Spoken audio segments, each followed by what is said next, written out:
everyone, welcome back. Now begins the fun part of the course. We'll be building an app called Coffee Connoisseur. This project will teach you all the fundamentals of Next.js.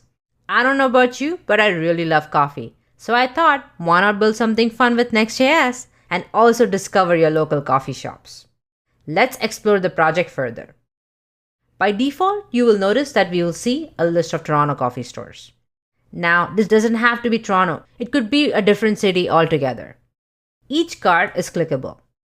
By clicking on this card, you would be able to explore that coffee shop further. So let's say I click on Bluestone Lane because that's a coffee shop I really like.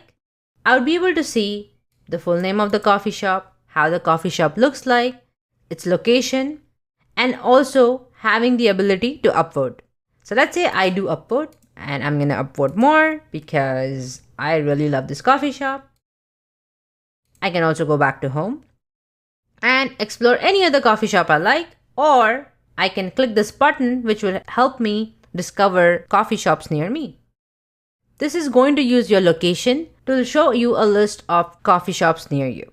So let's click on this button. It has a nice loading state, and you will notice that now it's displaying a list of coffee shops near me. I'm going to click on Timothy's World Coffee because that's another coffee shop I really like. And you will notice the same information in this coffee shop as well. This app is completely responsive. We are supporting desktop, tablet, mobile, which is pretty cool.